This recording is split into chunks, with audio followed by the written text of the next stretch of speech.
Hi, I'm Alec from easierhabits.com and I coach entrepreneurs in how to harness the power of good habits to launch meaningful and successful businesses.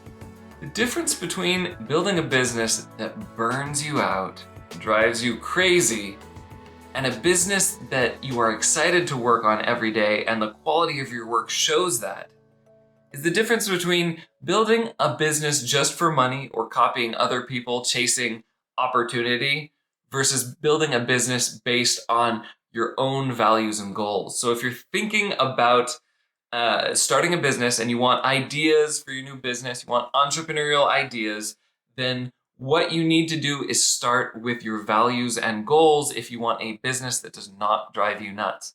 Now, a mistake I commonly see among stories from early entrepreneurs, i.e., people who rush out in their early 20s to start a business, is they do just chase opportunity. They're young, they don't know what they want yet, and they often drive themselves crazy by building one, a business that doesn't resonate, that just has no meaningful mission to them. And then two, they don't think about their own lifestyle wants. If you think about building a business and it has to be so big and I want employees and I want to get huge revenue, right? Well, if you want a lot of flexibility, maybe having a lot of employees and huge revenue is not the business for you. Maybe you want to figure out how to be a solopreneur and either just work entirely by yourself. Maybe you collaborate with other people on particular contracts, or maybe you have contractors working for you, but that allows you a lot more flexibility than a different type of business. So you need to know not only what is meaningful to you, but what kind of lifestyle you want to live.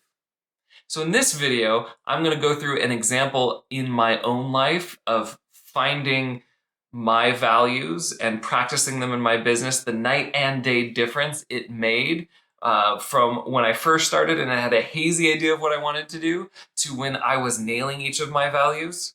And then at the end, I'll go over a list of questions you can ask yourself to discover your values and how to translate those values into goals that you can use as the basis for your new business. So I already told the story of how I left my job.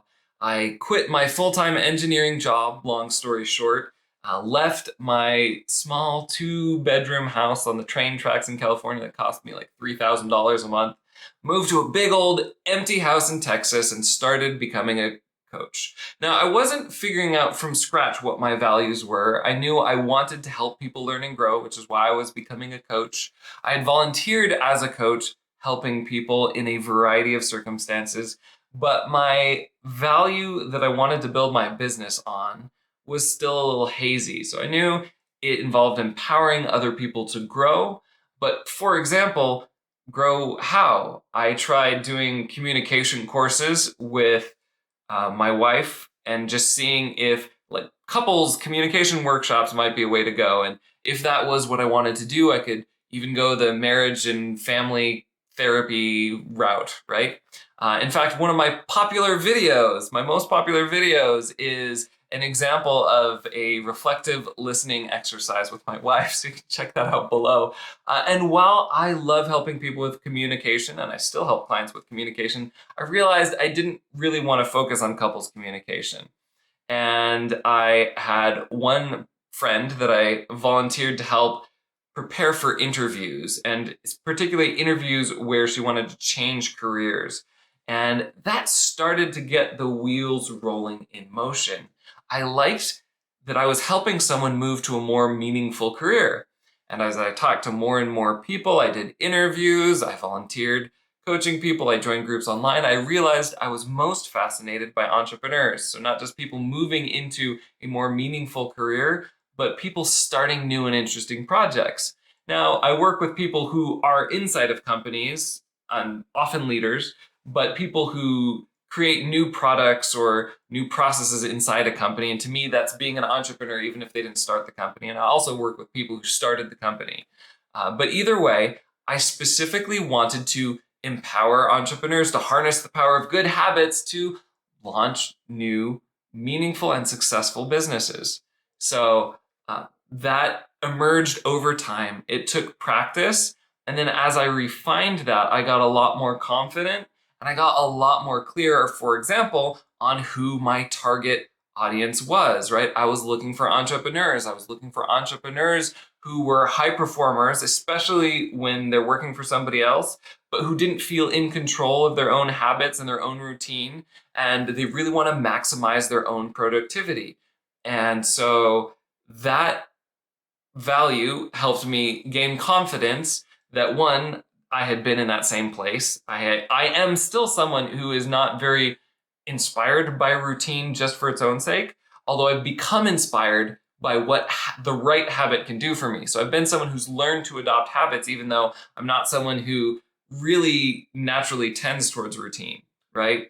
And I worked in Silicon Valley. I worked on a lot of startup projects. I learned MVP process. So that value helped me see, all right, here's a list of skills that I can apply to my craft.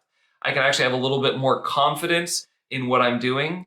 And also, I know who I'm targeting just by really refining that value and trying it out. So it was a process of reflection, like, what do I want to do? And very early on that reflection, a lot of that actually happened early on my blog. I probably still have blog posts up from those early days when I was figuring out what I'm doing, and I'm still figuring out what I'm doing. I'm constantly evolving. But so there's a process of reflection and there's a process of practice and there's some iteration. And that will be a theme you see as I develop my values. Now, I had this value. Was I done? Actually, no. I realized that I really didn't feel like things were working for me as a coach. A couple of the telltale signs that I hadn't nailed my values were, one, I was looking at other coaches a lot and comparing myself to them. So there's one coach I remember reaching out to me, and there's a lot of coaches of coaches, which makes it sometimes feel a little multi-level marketing. And that was one thing I realized early on. I don't want to be a coach of a coach. And so, and this is one of the incidences where I realized that, whereas they reached out to me and said, hey, let me help you start a 6-figure business in 3 months. And I just messaged back, is that typical? Is that like the average results you see for someone? Silence. I.e., they had cited probably their most successful person, never seen quite those results again, but yet they were promising them to everybody. Oh, shivers. Right? But I still felt less successful, and I felt like I had to learn how these people marketed, and then I'd look at their marketing, I'm like, this is awful. I don't want to be this person. And then there was another type of coach, for example, that is the big speaker coach. And I like speaking. I wouldn't be on YouTube speaking to people if I didn't like speaking, but I didn't necessarily want to travel around and be on a stage. I have a family. Part of my goals are to be flexible, so I have time to spend with my kids. I have time to teach and practice. There's not a lot of entrepreneur programs in schools, and for example, and I want to be able to teach my kids skills that will help them start their own businesses if they want to in the future, right? So I had these goals of mine, and I was constantly comparing myself to very different groups of people who actually weren't, in fact, living the sorts of lives that I wanted or having the sorts of careers that I wanted. I was second guessing myself. So I would be focusing on the blog one week and I would be focusing on YouTube another week and, flip-flopping, going back and forth. And all this second guessing myself led to a lot of burnout. So I would get tired more quickly.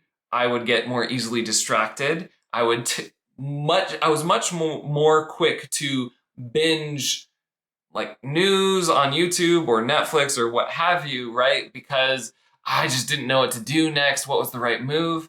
So I knew in general what I wanted to, but my gut was telling me, you haven't found it. And that's why I was second guessing myself and burning a lot of energy. And I will show you by the end of this story how different that is when I actually align my business, not just with a single value, but all of my values that were crying out to be met in my business. So while I was second guessing myself, I was talking with my accountability partner, a friend who I deeply respect. We set goals and review goals together each week. And I was talking about how coaching still didn't feel right. I liked coaching. I loved being in there with clients, but the whole career just felt off. And my friend encouraged me to journal on all of the things I liked and try and find what they might have in common, because they all had at least one thing in common, which is me, right? but maybe there's an underlying value to many of my hobbies that if I were to bring it into my coaching practice, then I would be more excited, or it would feel better. I would have the clarity that I was looking for. And so I talked with my friend over a few weeks, I journaled, and I realized that as a huge nerd who loves to read fantasy and play games like Dungeons and Dragons, where you tell stories with a group, I love storytelling. And so I started a YouTube channel. And much like with my previous value of empowering other people to learn and grow and having to refine that into something more specific, I also had to do that with my YouTube channel. So I took a hiatus where I was figuring out what I was even doing with this YouTube channel. Initially, I thought, well, it's just good speaking practice and storytelling practice. And, maybe if it just happens to be successful, then it'll be a marketing channel for me. And I realized that was woefully inadequate. I needed a mission. And after some time, I realized my mission is to break down and clarify the process of starting a meaningful business and to communicate that with powerful stories from my own life or other people's lives. But once I realized that, I had several months of content that I planned out in one morning, or I guess over a week, and then put into a media plan in one morning. And then it felt so much more natural. And my friend actually made a very polite comment after this hiatus and this relatively recent shift back to my YouTube channel. She said, "Oh, it's always been very nice to watch you. But now it feels a little bit more like you're talking to me instead of talking at me."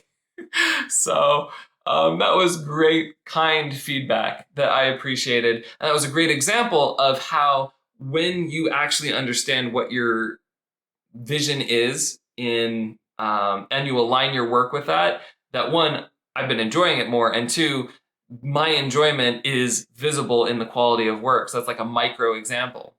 And so now I'm second guessing myself less. I have my YouTube plan. I'm committed to it for the long haul. There's a little bit less back and forth, but I realize I am not 100% still where I want to be. I tell my accountability partner that sometimes it just feels like my coaching identity is this giant marble block, and I'm knocking off the parts that don't feel right and hoping that it emerges into some kind of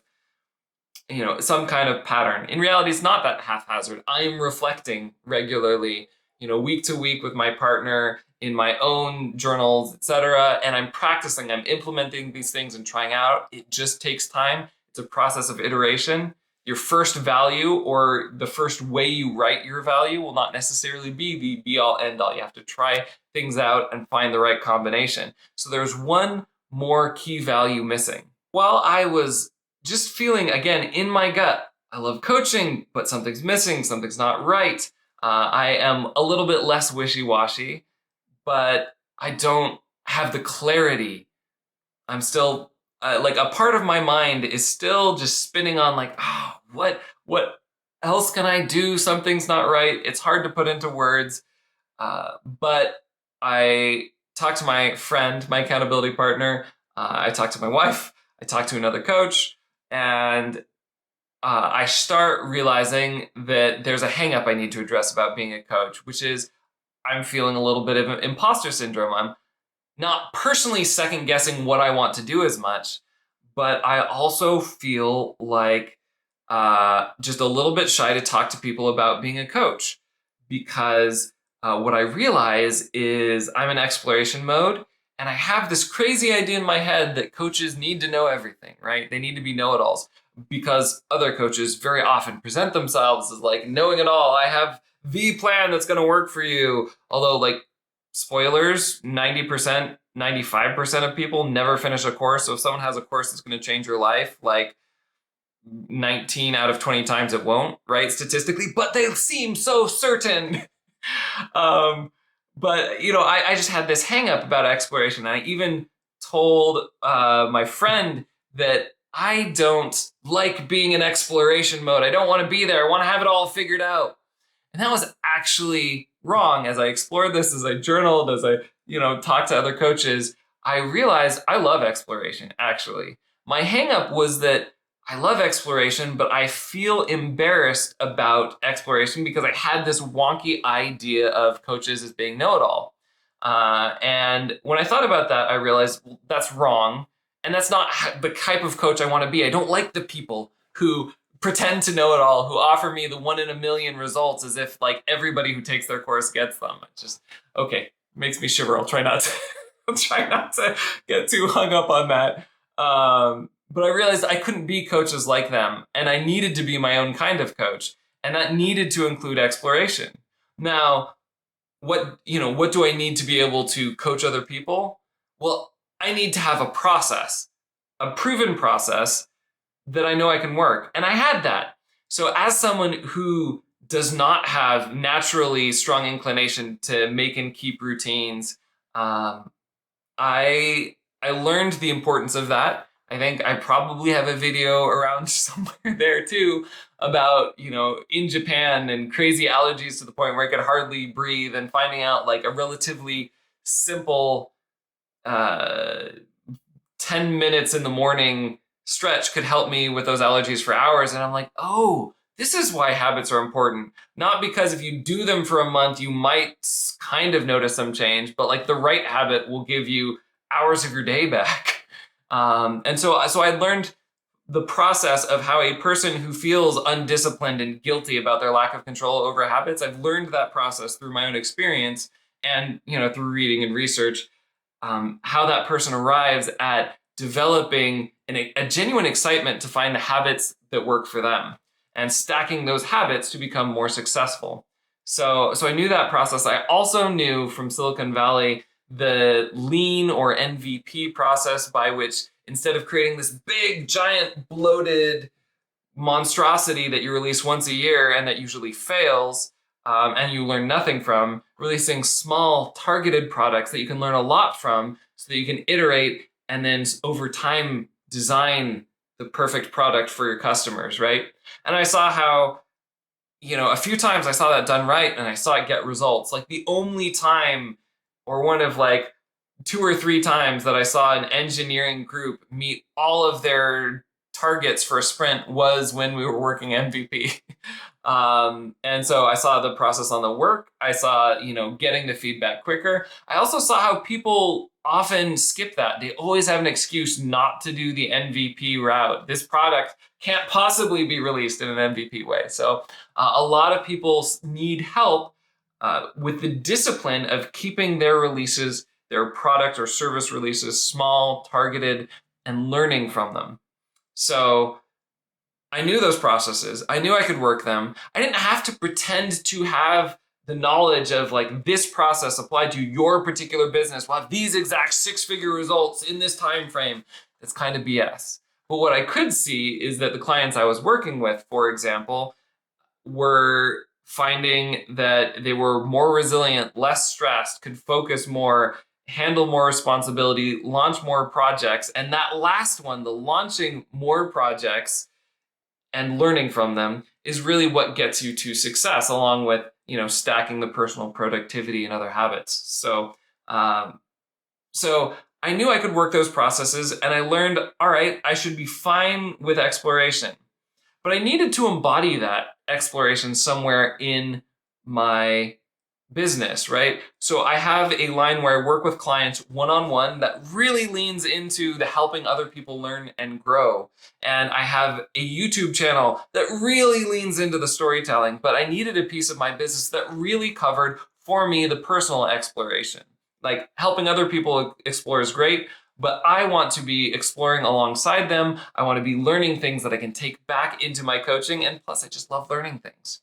So I decided to devote a chunk of my time to small projects. And I worked on a computer program project that my wife was doing with a professor for a little while. I tried that out, was vetting that for a business, realizing maybe that's not the ideal business for me. I, just for fun, created a Discord community for one of my hobbies because I had a client who part of their business model includes creating Discord communities or supporting Discord communities. So that was an exciting learning opportunity. And I sat down with my wife and went with her over her values and goals, and and realized that the business model that would work best for her would be a paid English coaching community. So I helped her set that up, and this felt good.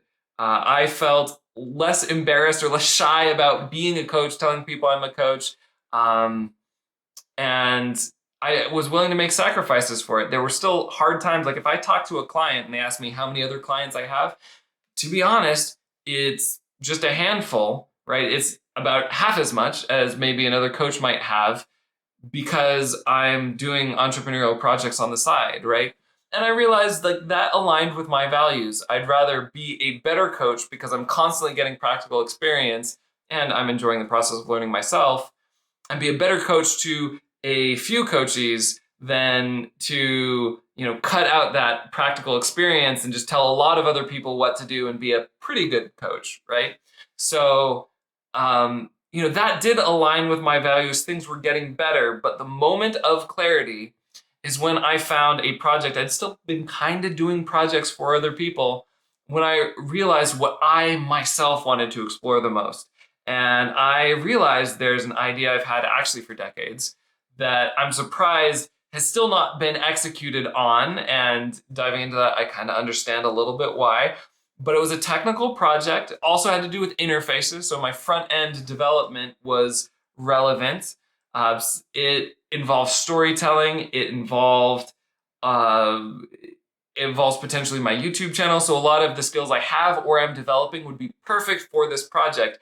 But it was in a new area, and I would have to talk to new people, interview them, find collaborators, etc. I would have to develop new technical skills and potentially new artistic skills. We'll see, depending on how those collaborations fall out. So I found something that I was well set up to do. My general skill set was good for, but that also had a lot of personal exploration for me.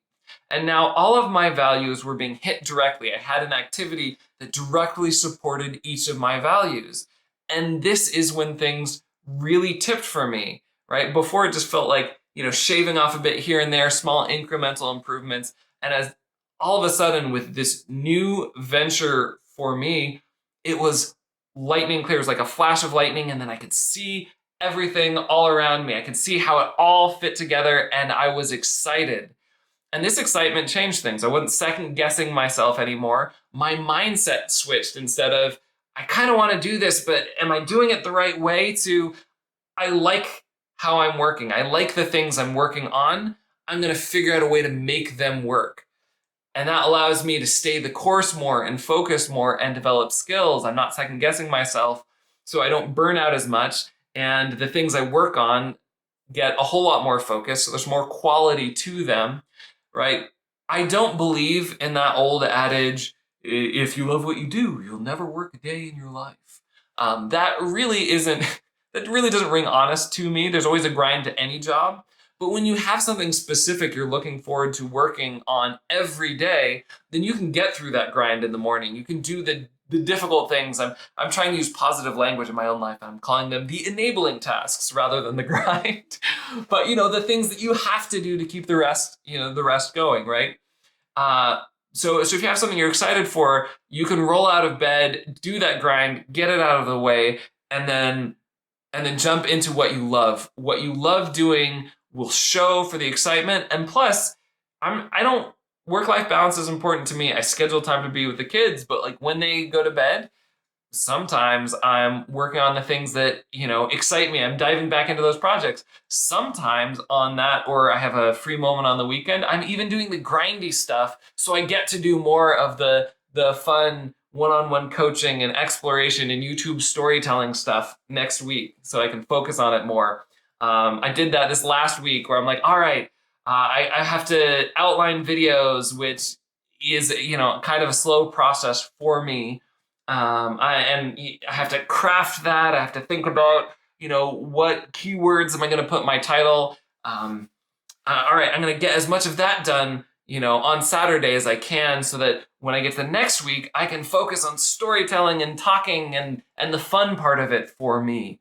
So that was a night and day difference when I had finally found each of those values. And notice like the first project I tried based on the values and the first form of the values wasn't the end all be all, right? I had to iterate. I had to reflect what my values were, try them out, and refine them as I tried it. And that takes time. In fact, let's see.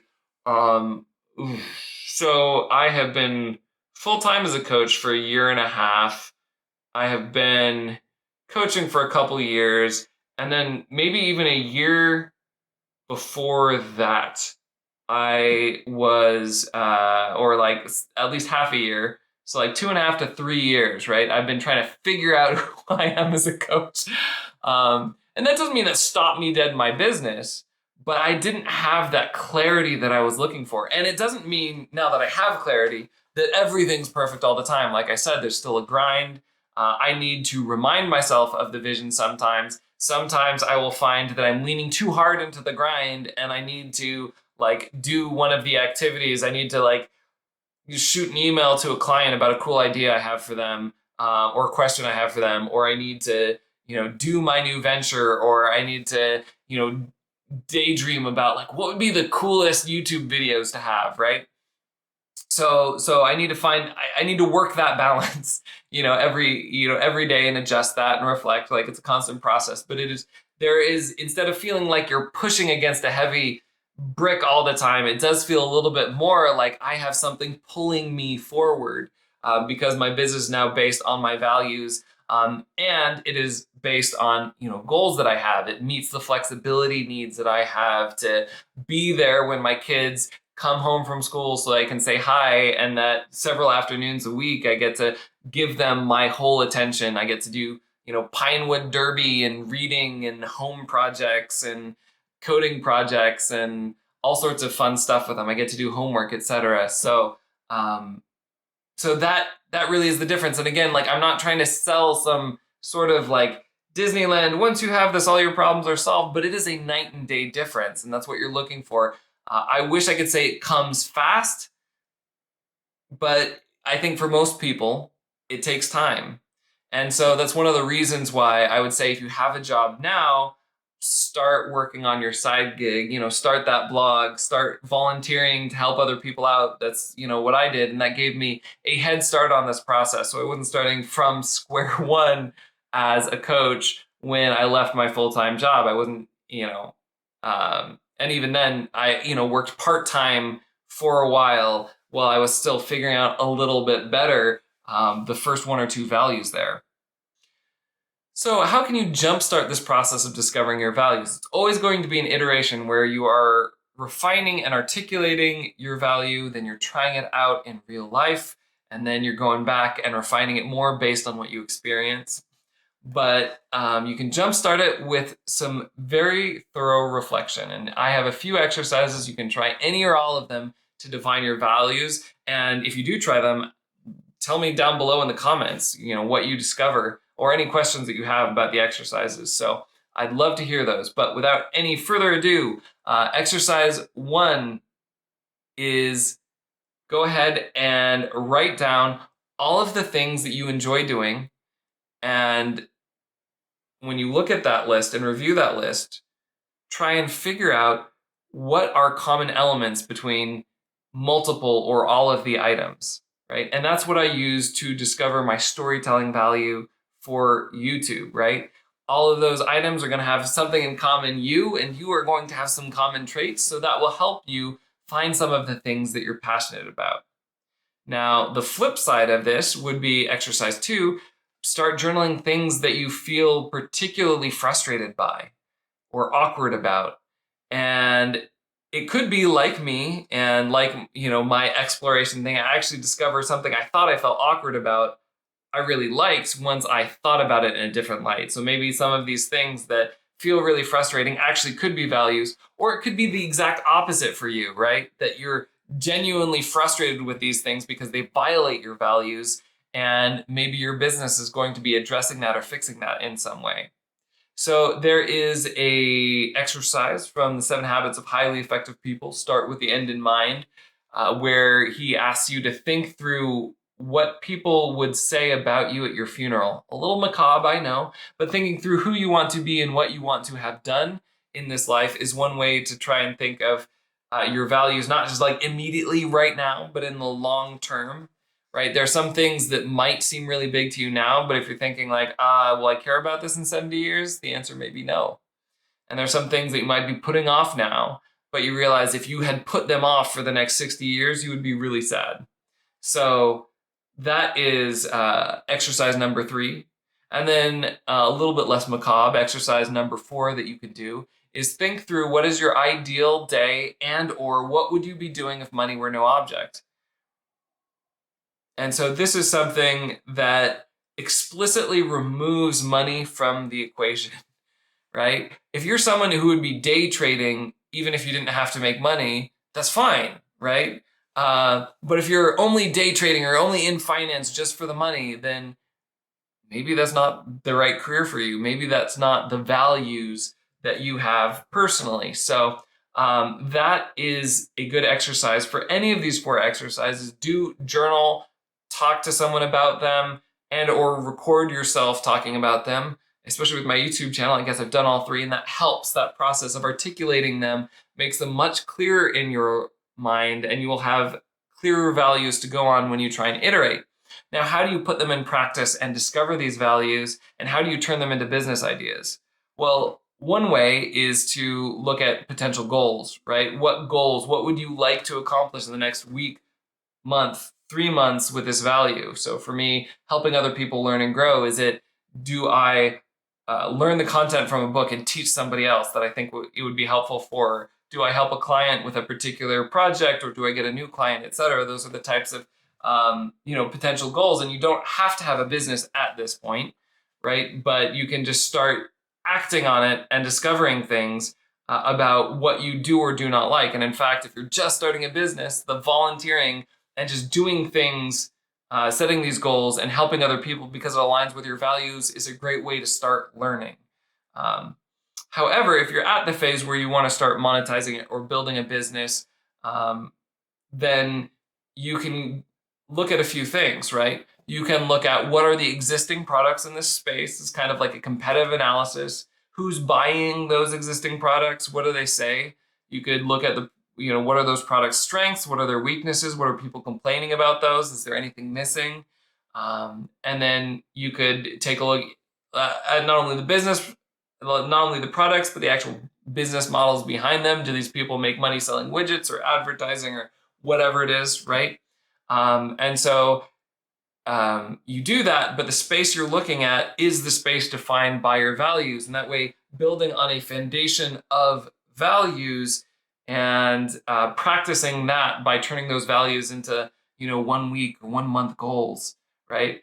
And then starting to look around at the competitive products and business models in that, then you're able to add something to that space, right? Early on when I was a coach and I didn't quite have my full foundation of values, I was comparing myself to other people a lot, and it wasn't necessarily helpful. But on the other hand, once I had all 3 values and I realized what kind of coach I wanted to be and what I enjoyed doing, now I can look at other coaches, even ones that I would have said are kind of spammy. I could still learn things from them. There might be things that I adopt because I know exactly what aligns with my values and what doesn't. Like, they're advertising this online course as if everybody who takes it will get a 6-figure business, or was it 5 figures a month in 3 months or something like that, right? When 95% of people don't even finish a course, let alone actually implement it, right? I don't want to be like that. That said, there may be things they learn. They may be better at stating their value proposition than I am. And this is one that's true, like I don't focus enough on testimonials, right? Regardless of whether I am doing a much more process exploration-based coaching or whether I'm trying to create the new online course, that's I can still learn things, but that learning becomes easier and less stressful when I know what my values are. So I'm not trying to compare myself with someone on a dimension that I'm not even trying to compete in. So there you have it. How to start developing your business ideas with your values first, so you build a business that you actually want to work on rather than one that burns you out and drives you crazy. So if this has been helpful for you, go ahead and like so that other entrepreneurs can find this video. Also subscribe. I am super excited because I am starting a new ambitious adventure, and I'm going to be starting a new business from scratch, from the idea and research phase right along with you, and I'm going to be documenting it. So subscribe and you can go ahead and start your business or grow your business along with me. So I am super excited for that. And of course, if you would like help defining your values and figuring out how to act on them or how to turn them into concrete business ideas, go ahead and sign up for a free coaching session. I can get you pointed in the right direction in 30 minutes, and no obligation, no pressure. I'd just love to talk to you about your business ideas and where you're headed. If this video has been helpful for you, like it so that other entrepreneurs can find this video.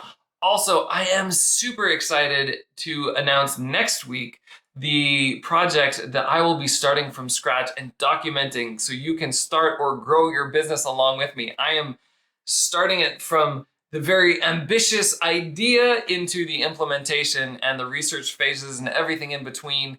And so it's a little bit nerve-wracking for me, but I'm also excited to create something that you can work alongside. So if you want to find out what that project is and work alongside with me, go ahead and subscribe so that you'll get my videos. Of course, comment down below if you have questions about building business ideas from your values, or if you try the exercises, I would love to hear from you. And of course, if you want someone to talk to about your values to help refine them, I mentioned my accountability partner and other coaches and other people I talk to were profoundly helpful in identifying areas where I could uncover and refine values. So if you want someone to talk to, I always offer a free 30-minute coaching session to help people clarify their values and goals. It's 30 minutes. We'll help you articulate what it is you want to be doing and maybe some next steps you can take to try out those values and see how well they fit. It's an iterative process, but at least you can have someone help you take that first step. And of course, if you're interested in week-to-week coaching, that's great, but no pressure. The link for free consultation is down below in the description. Until next week, make big changes, one small habit at a time.